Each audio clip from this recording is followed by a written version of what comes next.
What up? Welcome to Homegrown Hustle, where local brilliance takes the center stage. I'm your host, Matt Eichmann. Together, we're about to embark on an inspiring journey.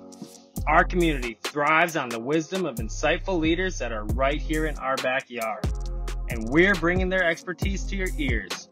Whether you're an aspiring entrepreneur or simply seeking inspiration, this podcast is your guide.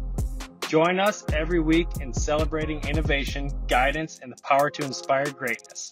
Let's explore the stories that shape our local business landscape, and together, let's ignite the spark of excellence.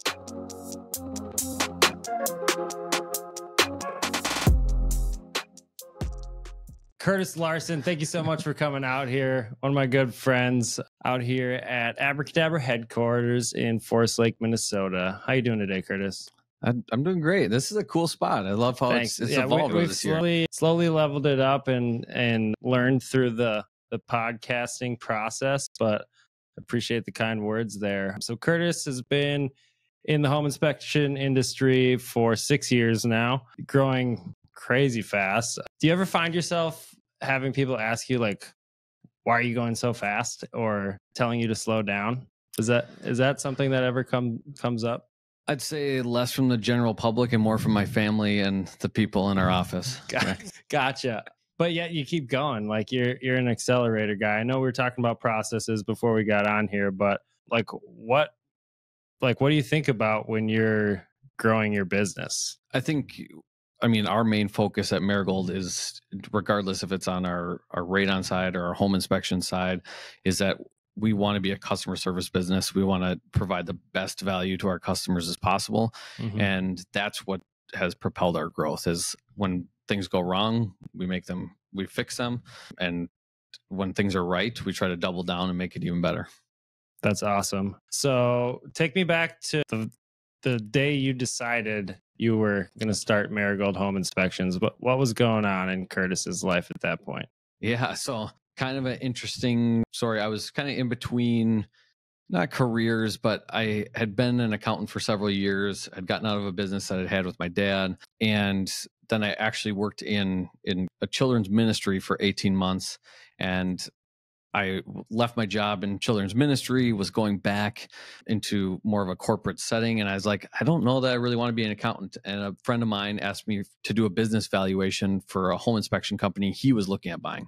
So I looked at that and I was like, oh, I never thought about this as a job. It looks like you could work independently, and then you get to have the customer service side. And I was really missing, I was an accountant previously. So I didn't get a lot of human interaction, the stuff that I did. And so I missed that customer service side of things. But I also saw in our market that we just had a lot of chuck in a truck. So it's one guy is a home inspector, and he only had so much capacity. And so they were only working days, and there's a lot of need for nights and weekends, stuff like that. And I was like, I think this is something that could evolve. And there was only a handful of companies that were multi-inspector firms in the Twin Cities. So you kind of started as a side hustle alongside your full-time job, or did you just jump all in and you're like, yep, I'm going to do this? So I was between jobs. I had a great offer to go back into accounting, and I was really heavily considering it. However, I was concerned that I didn't want to do that for 30 to 40 years. I'm like, I have 30 to 40 years left to work. I don't know that I really want to do that. And so I talked to my wife, and I've always been someone that's been able to hustle and grind and find just a couple. I can make the money if I need to. And so I was like, I was a big basketball referee at the time and football referee. So I'm like, I can just work extra on the weekends and whatever to get by. And I talked to my wife about taking this job, and she was like, if you don't see yourself happy, what do you want to do? And I'd already been kind of talking about the home inspection route, but I'm like, it's going to take 12 to 18 months to launch, I felt. And she said, I have the benefits, just make money. I don't really care how you do it. I just want you to be happy. So I jumped all in. That's awesome to have that type of support, man. Yeah. That's really important as you're going to grow a business. So you kind of breezed by it, but you mentioned a referee company. Yep. Right. So tell me, it wasn't like a little one from what I understand, right? You had some people involved in a couple games. Yeah. So my first job when I was 14 years old, I was reffing fourth grade girls and boys basketball in Coon Rapids for the house league. So I found out I signed up for, at the time, I was eighth grade. So I signed up for eighth grade basketball. And I was like, hey, do you need referees for little kids? And they're like, yep. we pay $15 a game for first year referees. I'm like, I'm in. So $15 a game cash. So I started reffing. Then I went to college. And so I went off to... Where'd you study? I went to Crown College for about a year and a half. I was not built for college, but I was supposed to be a Phi Ed teacher. That's my goal. So I got to play college basketball there, and I got to just meet a lot of great people. But when I was in college, my dad was kind of in between jobs, getting laid off quite a bit in his early 2000s, and so he was refereeing a lot just to make extra money. And so on Saturdays he would ref, and then on Sundays I would go and I'd ref with him. And so it kind of became something that we got to do together. So we got to hang out every Sunday. I'd make my $80 to $120, and so you would ref games with your pops, or like different games with my dad. Yeah, that's cool, man. Yeah, that's super cool. So and then it evolved from there. So that was kind of like escalated quickly. Yeah, so we were reffing, and then the guy that owned the refereeing company, their signer, his name was Roy Larson. No relation, and he was looking to sell it. My dad's like, I don't know that I want to go back in computer programming, and he's like, I think I'm gonna buy Roy's business. So he bought Roy's business, and it was fairly established. It was established in 1979, so it'd been around at that point 25 years or so when he purchased. And we went from reffing together to he just had this business, and then it grew to the point where he couldn't handle it all, and then I started coming in and just selling to different schools and going out and reffing. And so we ended up with doing about 16,000 games a year. We filled about, and that's like 28,000 slots in terms of officials that we provided. And we had 400 independent contractors all around the Twin Cities. And we did everything besides ice and water is what we'd say. So we didn't do anything with hockey. We didn't do any water polo or swimming or any of that stuff. But if it didn't involve ice or water, we were interested. We did soccer, basketball, baseball, football, volleyball. All so it's almost like a staffing or contractor for reffing specifically. Yep. Right. And so we'd work with. So who would pay? Like who paid you then? Usually community organizations. So it'd be like Chaska Traveling Basketball, or it would be the city of Edina if it was men's league softball. It just really depended on who was running the league. But then there was also these niche leagues. There's a small little church basketball league that used to be really established in like the Golden Valley area. And that was kind of a fun little one that we had. There was like a among basketball league, and that was really cool and fun. Yeah. That's awesome. Okay. So you're doing that. And then was that on the side while you were doing the accounting then? So I was working in education at that point, but it was my full-time job. I've always worked two jobs. I don't know. Yeah, doing it now too, right? Yeah, always. And we didn't have, newly married, we didn't have a lot of money. So like I just worked all the time, but it was a hobby too. So like I was passionate about it. Would you say that you enjoy work? Yeah. What has it always been like that? Yeah, because I've always picked jobs that I like. If I didn't like it, I didn't do it. To be quite honest, I'll do anything in my business. Did you learn that from somewhere, or is that just like how you were? Naturally, I'm pretty interested in about everything. And so it's really hard for me to find things that I don't like or find some value in. But eventually things would just always ran their course, and I'd be like, okay, let's go on to the next thing. But I've liked to have money, but I also like to, if you have the work play aspect, like officiating was a passion of mine, even after I got out of my dad sold a business in 2016. And even after I got out of that, I was still officiating up until the pandemic. I was doing high school and college basketball, and I did like the state championship for football. And like, it was always a fun thing that we could do. So that's what I like. I got to set everything aside when I go ref those games and be a part of like something that I really valued when I was in high school and college, like competitive nature. And I got paid for it. So even if I had a burger and a beer afterwards, after the game, I'd still walk home with $40 maybe. And there's a lot worse things I could have done. And you had a good workout too. You got to run in the car. Yeah. Okay. So, well, that's kind of like a theme, like having passion or enjoying like what you do. So it makes sense that your wife, what's her name? Laura. Yep. She's amazing, by the way. She's a early childhood educator too, right? She's a school counselor. Yeah, school counselor, and then she's a children's author. Yeah. Yeah. So she obviously saw that in you and supported that. And then now you've got what, 20 employees, 2 businesses, looking to add some more. Like tell us a little bit about what your plan is with Marigold here moving forward. Yeah. So when I initially started Marigold, my thought was like, hey, we're going to have 5 inspectors, 3 office staff. We're going to be like one big happy family. Everyone's going to make decent money. And it's going to be able to just be like an easy business. Now, as we evolved and grew to that size, I felt like I didn't gain any freedom that I thought I'd get when I had 8 employees, including myself.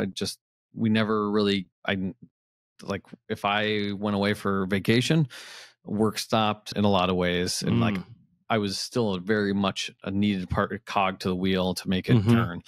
And so we just kind of blew past that and thought like, okay, well, we'll stop at 10 employees or 12. And then it's just continued to grow. And so I think there's always a place where that stuff stops. There's a healthy spot where you just have diminished returns on adding more people and adding more inspections or revenue.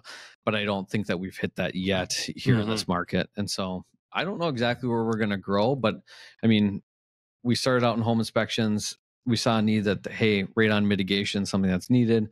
And we do a lot of radon tests. It's a natural lead source. So we were able to bring that into our business, which it's been an interesting 18 months of growing that.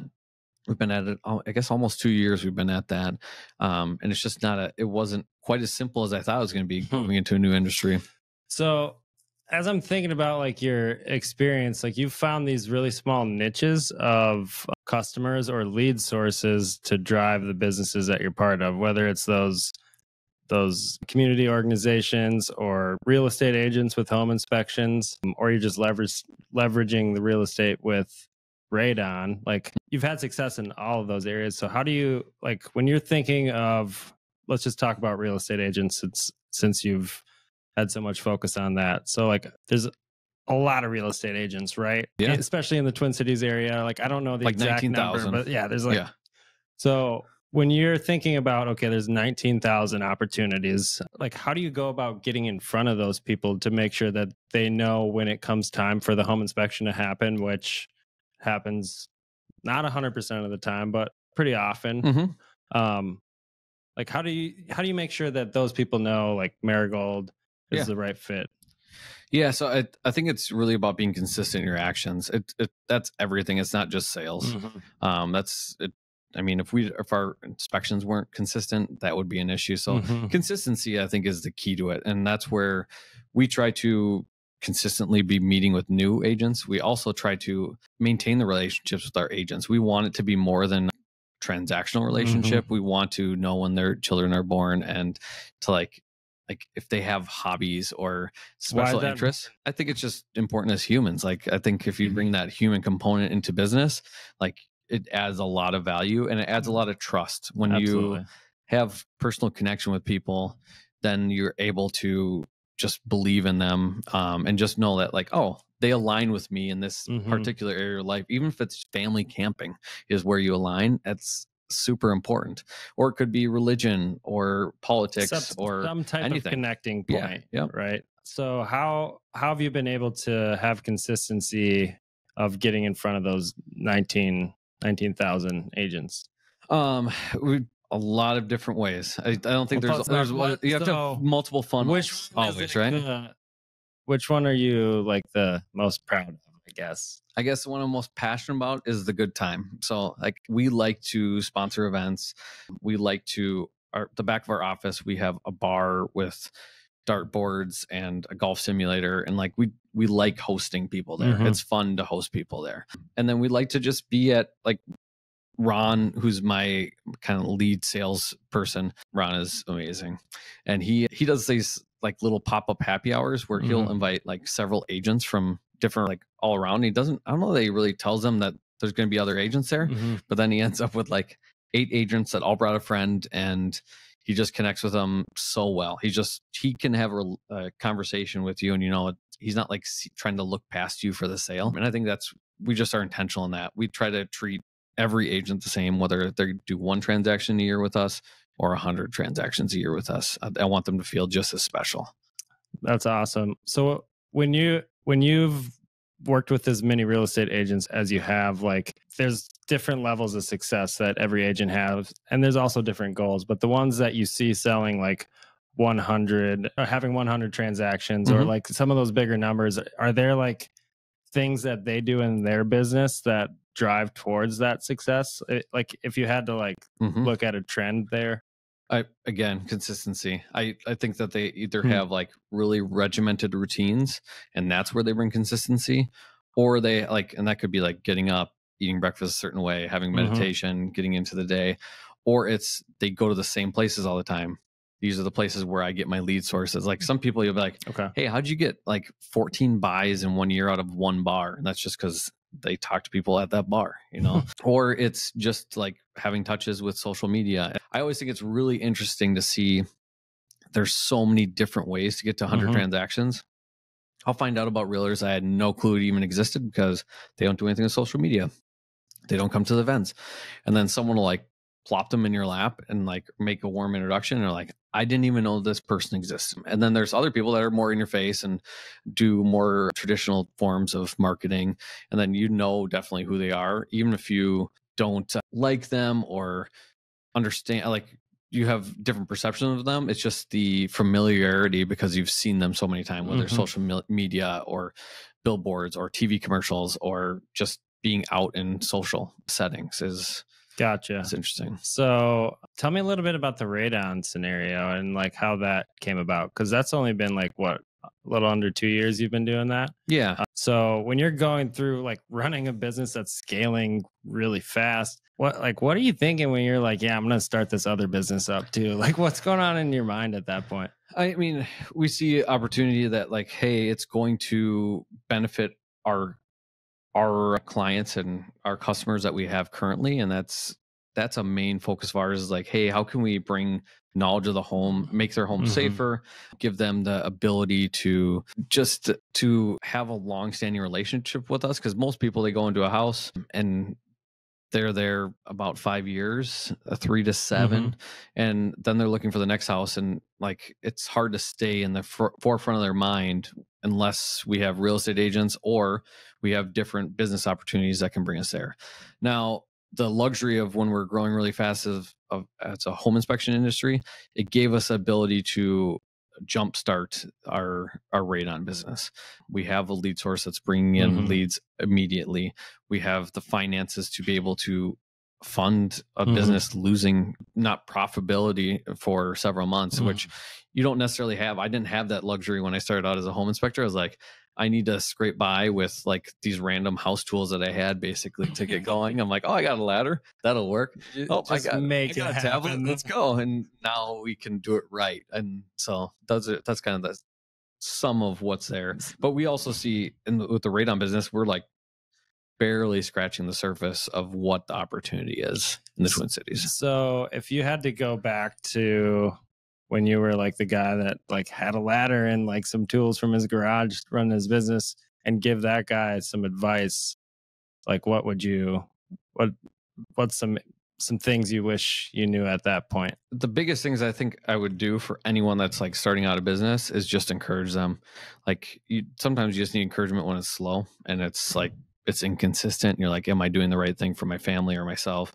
So I think that guy was doing pretty much everything right. I was at that time, I had so much free time on my hands. I read a lot of books. I wish I could read as many books nowadays. I just don't have quite the flexibility. And that's something I tried to implement into my daily life. But with the, like, I was able to read a lot of books. I was able to like question everything I did in the home inspection business, like everything I did down to like, why do I test this? Could I test this better? If I didn't understand something, I had time to research it. And so continuing to do that and just hone your craft and just have people that support you and like encourage you. And if you have a small business owner that's just starting out, I would highly encourage, if you can buy their service in any way, that's such an encouragement. Like I had some of my first sales were to people that I hadn't talked to in 15 years that just saw on Facebook that I was starting a home inspection business. And they support you. And they knew me. I mean, like they knew me and that's why they supported me and it meant a lot. And I also really want to do really well by them because of that relationship too. So you were talking about questioning everything. I mean, coming into something new and not knowing much, you kind of have to question a lot. Yeah. But do you do that in other areas of your life? I think every area of my life. And that probably comes down to like little ADHD. Skeptical? Are you skeptical of things or is it like you just want to understand?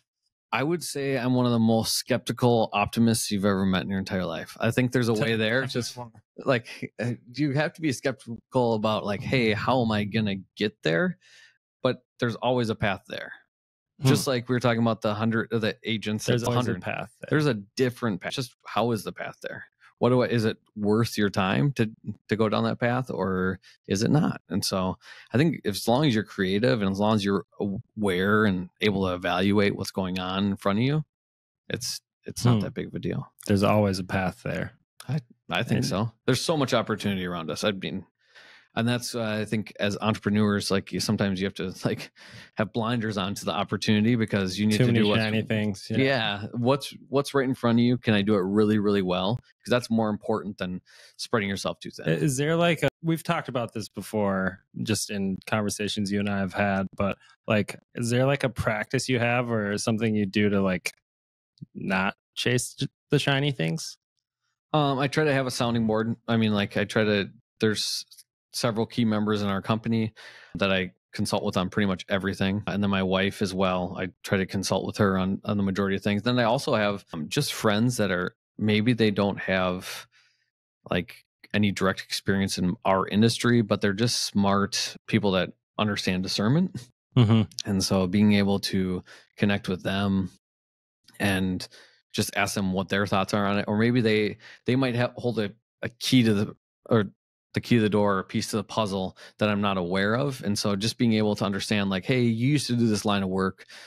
Is this worth it? What were the big hangups that you had? And just continue to do research around it. So when it's a good idea, you got to jump. I will say that. Yeah, I was just going to say, like, you're a test the water with both feet kind of guy. So do you just go like off your gut instinct, like with some things when it comes to decision making? Yeah, I think when it comes down to it, you have to say, hey, am I passionate about this? Do I have the energy to drive this? And then also just looking at like analytics, like I'm a big numbers guy ever since I was trying to figure out baseball stats and baseball averages when I was in the first grade. Like that's what I would do the math to try to figure out, like, hey, or something. Like what's this guy need to do to break records? And so like, numbers have always driven me. So I really quickly I can look at a business and make a fairly accurate assessment of like, hey, is this doable or is it not?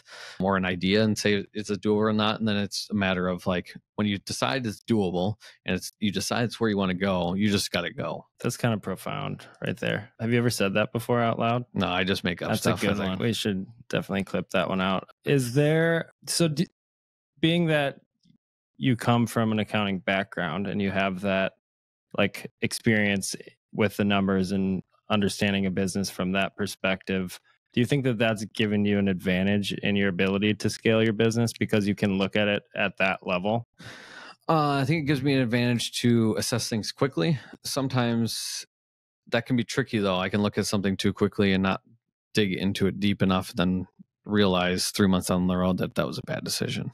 Do you have an example? Primary example. Generally, it comes down to like we're running so hard in one direction. I don't take the time to, like, for example, radon mitigation. For a while, our process wasn't honed in. I knew it wasn't honed in. Like I had enough understanding to be like, we need to fix this, but everything else is running like so well over here and it needs attention as well that I didn't take the time to stop and figure out like, hey, how can we make this more efficient or fix it? And it's generally a simple answer that, again, probably my ADHD that like I'll end up avoiding because it takes a lot of energy from me. So it's taking a lot of energy to like stop and like really dive deep into it instead of being like, so you just choose to focus over here pretty much. Well, you're like I know, I just don't know how to get the answer. And so I'm like, since I don't know how, I don't know where to go. But once you stop, like sometimes I'm like, oh, I just had to click this button and then it fixed the whole thing. I've felt that way. You're an idiot. But that's really interesting because like it's the same thing where for my email sometimes like certain things like I know like I could get done and I should get done. If I don't like plan a time to get it done, usually just sits there unread type of thing. How do you like knowing that that's kind of your tendency? Do you ever feel like you're like missing out on those opportunities you're always looking for because you're backburnering things like this? I feel that way myself sometimes. I just don't think like I used to deal with FOMO. I don't deal with FOMO with business decisions. I'm like, maybe if something really great comes along that I missed the boat on, yeah. But most of the time, it's going to be me driving something forward, and it hasn't been like, hey, come along for the ride.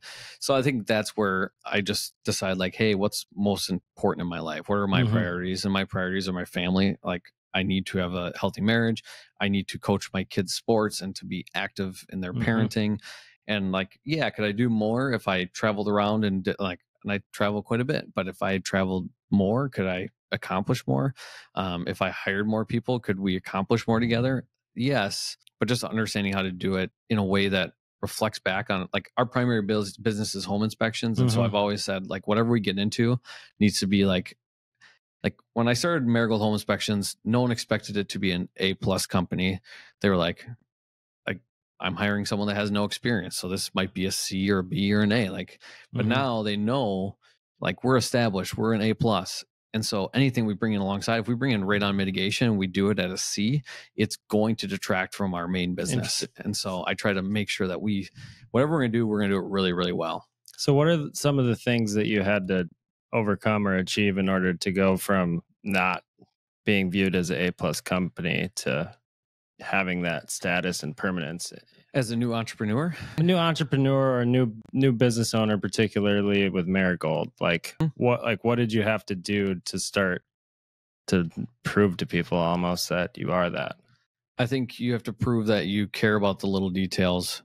You have to be humble enough to, when you don't know the answer, you don't fake it. You just say, I know the answer to this. Let me get back to you tonight.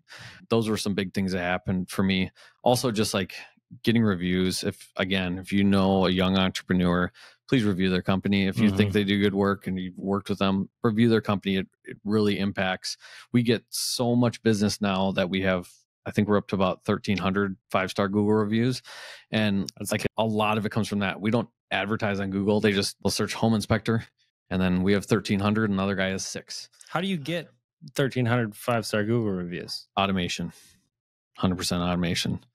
So after we finish every job, 2 hours after, they get an email that says, hey, we'd like you to review us on one of these platforms, or all of them. And then they review us. Just one email? That's it? One email. It's email and a text. It's 2 hours after. It's simple. Yeah. If anyone wants to know the company that we use to do that, please reach out. I won't put them on here, but they are phenomenal in terms of they master that science and they keep it from going into people's spams.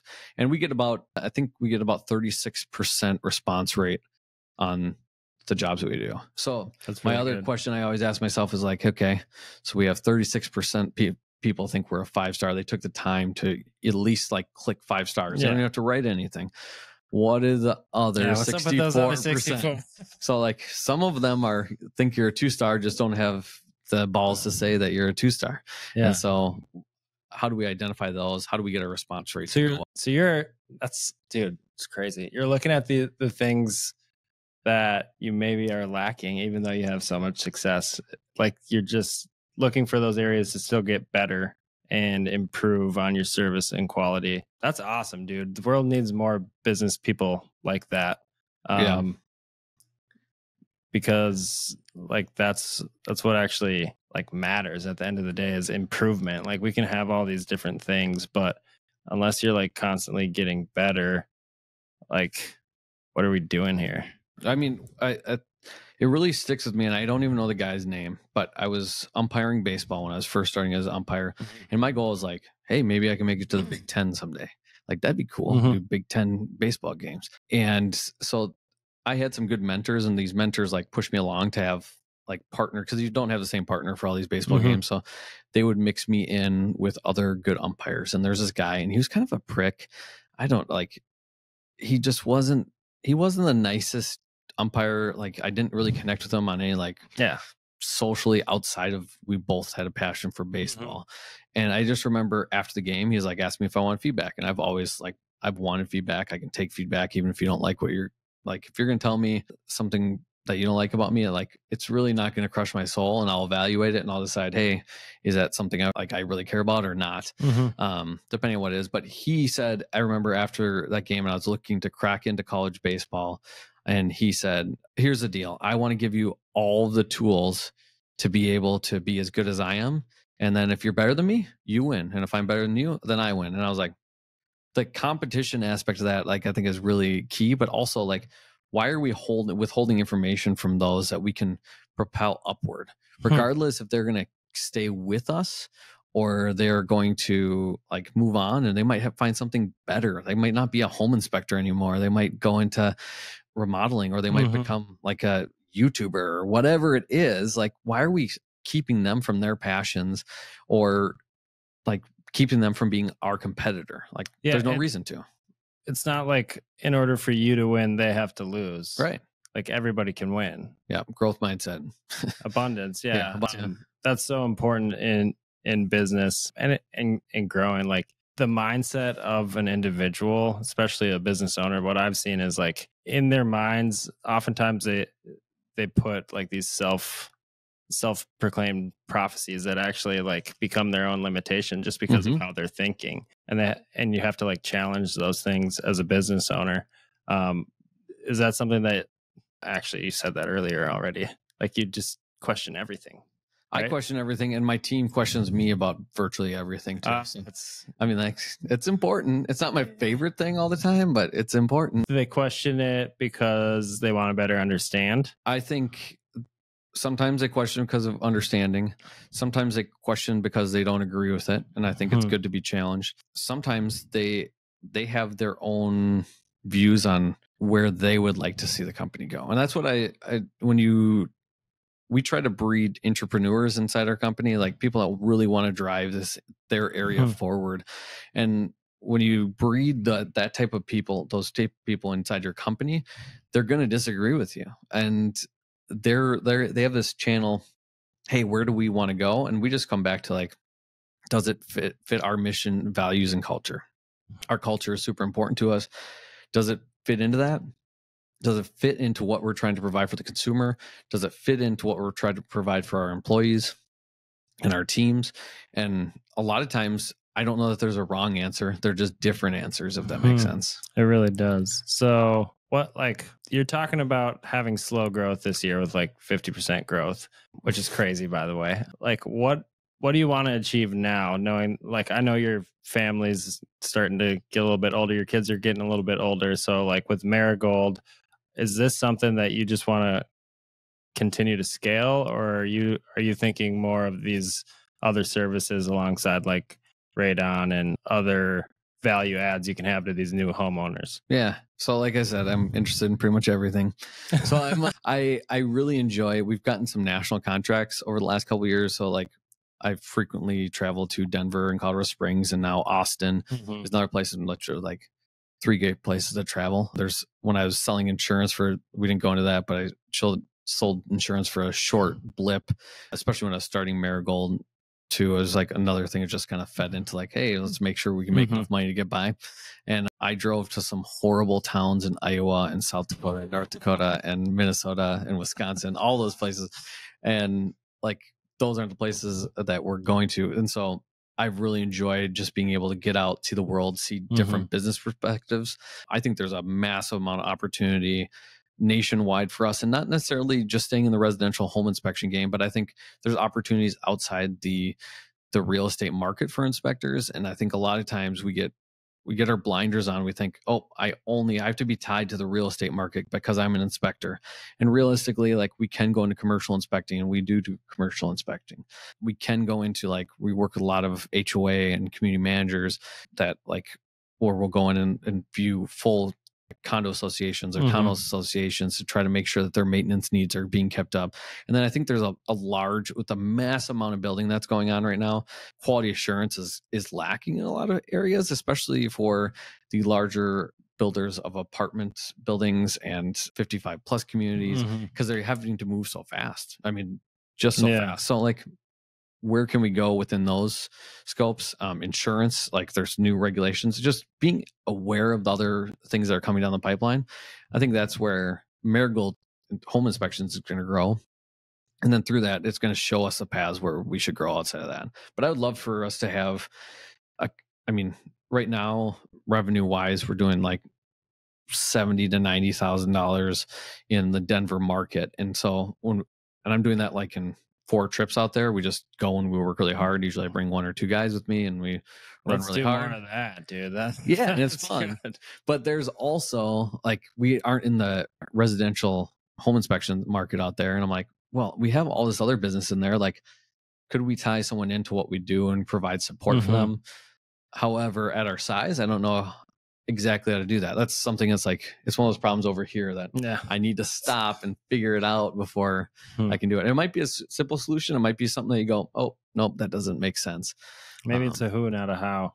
Yeah. And a lot of times it is like hire talent. So I'm interested now. So this HOA townhome condo scenario. So this is very different than a transaction, right? Right. Like you're still assessing the structures and looking for deficiencies or inefficiencies, but what is that service actually? Yeah. So what we have, and it's realistically been made up by the Minnesota market, is a preventative maintenance inspection. So Minnesota put down these statutes because townhouse communities are starting to get run down that were built in like the 70s and early 80s, because HOA communities are run by board. They don't necessarily have money. And so then some communities they're not all equal when it comes to that stuff.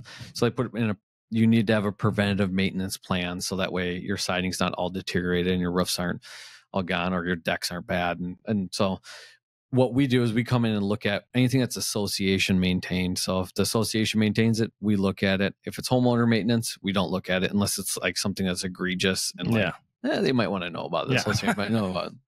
But basically we walk the exterior of all these structures and we're looking at like, hey, what's the siding look like around it? Do we have any loose or damaged siding, rotted siding?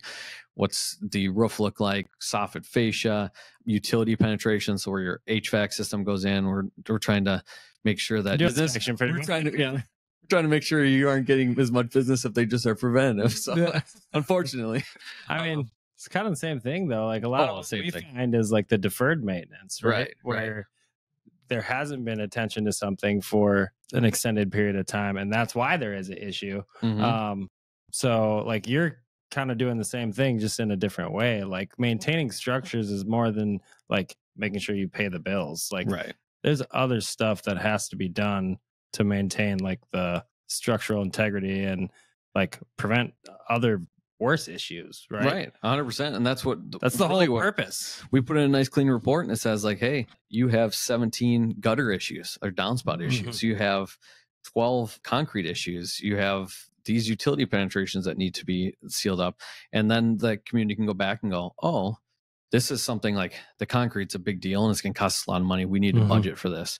We can do some simple caulking and take care of some of these utility penetration areas. And we can look at painting to extend the life of these areas. And so that way they can create a plan that helps just extend the life of the materials that are used in their construction practices. And we do those on an annual basis. Sometimes we'll do it for 2 years and they're like, hey, we haven't done anything with the last 2 years reports. So like, can we take a year off? We're like, sure. But it's on an annual subscription basis with us, which is really nice. And a lot of times we see a lot of change in those communities because they just needed someone to point out where they should go. Yeah. But because not every manager has time to inspect every one of the properties that they manage, because it's usually not just one association that these community managers are managing. It's usually like they've got 4 or 5 and there's hundreds of human beings that they have to like make sure they're happy and collect rent from. And like, that's a tough job to be in. So like what you do saves so much time and like prevents a lot of those issues that they run into with tenants complaining about an issue or whatever it might be. Well, if you are a community manager, like the big thing that they run into is they do these what are called spring walks or fall walks. And I don't know if you're familiar with them, but basically they do what I'm doing, but they're going around with people from the board and they're saying, hey, this is what's going on here. We have these issues at this house. And they're just kind of identifying all those issues where we're looking at every single wall. Yeah, a lot more holistically. And then we also are just trying to, I don't walk with community members. So like when they walk with the board members, they hear a lot of gossip of what's going on in the community. And they're like, they want to complain about Susie or Bob or whatever. And I don't have to deal with any of that stuff. I just go around, take a bunch of pictures. And then at the end, if a a president or whatever from the board wants to look at it, I'm like, hey, here's the things I found. And they're always amazed at like how many things we found. And I'm like, and I'm going to send you a report now. Ding. It's and it's amazing that like they're gonna do those spring or fall walks and miss so much, but it's not because they don't care. It's because like sometimes you don't actually know what to look for. Right. And a lot of the training that you put in as a home inspection company gives you the knowledge and understanding to be able to provide the information. Anyone can walk around a building, right? Like having the knowledge and then being able to deliver it in a way so that action plans or strategy can be laid out. Because really it's a lot of budget management, right? That's what the board comes down to and makes decisions on is there room in the budget for this, and is this a decision we want to make? But if they can't even get to the point where they know what they need to make decisions on, these boards just run in circles, and it's stressful for everybody. So that's a big thing that you're moving into then. Yeah, we love it. We've been doing it for 3 years, and now we're just really trying to expand our horizons with that. It's a nice break from the residential home inspection in terms of we don't have to really communicate with too many clients. It generally, once you've seen 15 units in a property, like the same issues are reoccurring. It's all because, hey, there's water management issues here, or they haven't taken care of their siding, or like this is way past its life expectancy. We need to start moving on and budgeting for it. So they can become pretty easy and kind of a break from our everyday routine. What's like the biggest issue that you see when you're doing these? Like the number one thing that the preventative inspection? Yeah. Like, I mean, for sure, all of these townhouse associations are created by architects that don't ever think about water management. So then all of a sudden, all this concrete and asphalt starts going in, and then we have deterioration around the foundation. And that's where pests can enter. That's where you get a lot of your cracking. That's where you get mold issues on the interior of the home, because the water just pours. It's a pretty little arch that's there, but it's bringing double the amount of water into one area than it ever should. And what's your soil composition like?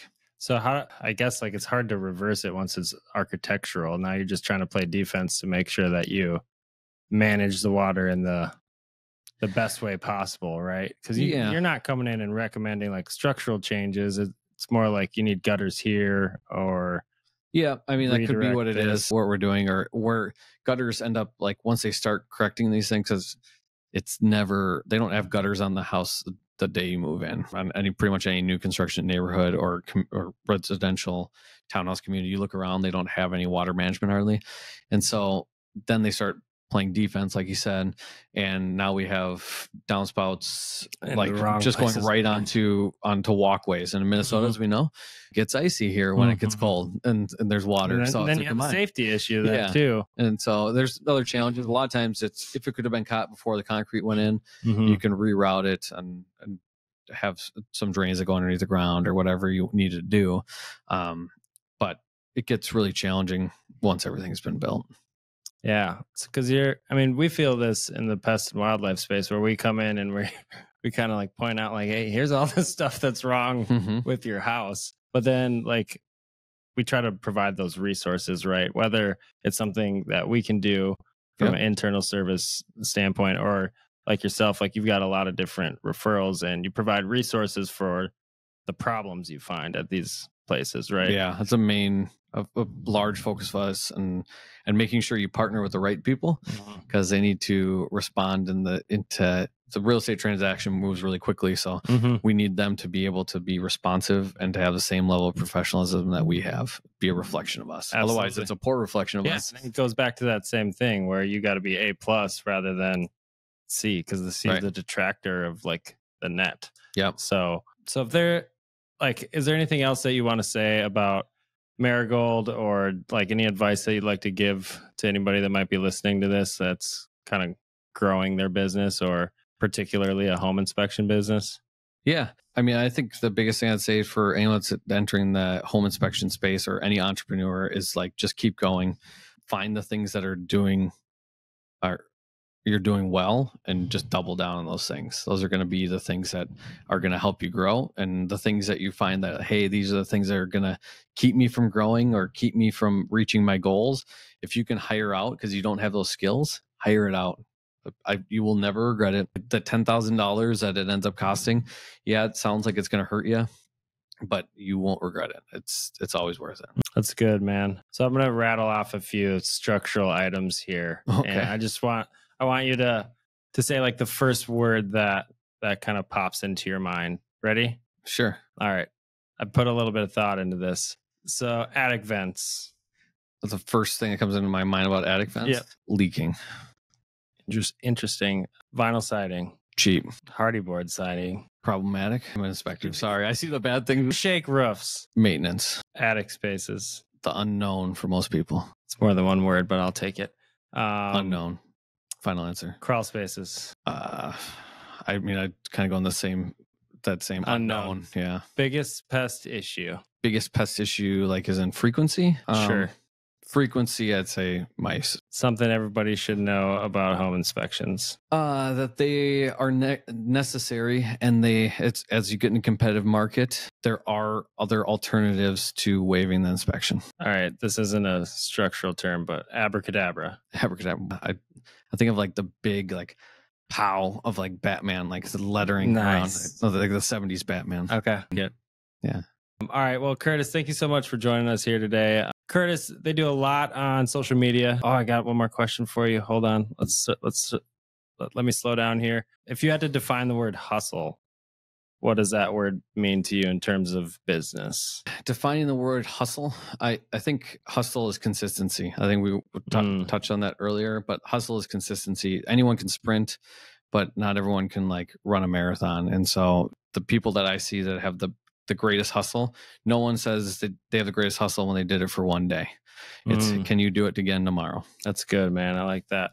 Well, Curtis, if anyone wants to get in touch with you or Marigold Home Inspections, what's the best place for people to find you? Best place for you to find us is Instagram, Marigold Home Inspections. I am on there also with Curtis W. Larson. And then you can find us online, marigoldhomeinspections.com, or Call Marigold is our radon business, calledmarigold.com. And then you can reach our office, 763-567-2181. We answer the phones from 8 a.m. to 8 p.m. They can get you in contact with me, or you can get a home inspection. Thanks again for having me on. I really appreciate it. Thank you. This was great. You always make my mind, you make me think creatively, which I really appreciate, man. That's kind of you to say, man. I just love being in front of awesome people like you and talking about your business, man. You've had so much success. There's a lot people can learn from you, and I hope somebody, at least one person, got one good thing from this. I know I got a bunch myself. So thanks again, Curtis. Looking forward to talking with you some more. Oh, thanks, dude.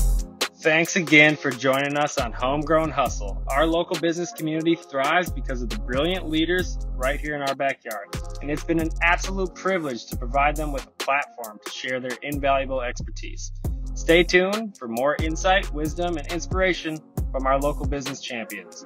Don't forget to subscribe, rate, and review us on your favorite podcast platform. Together, we'll continue to nurture and expand our homegrown success stories.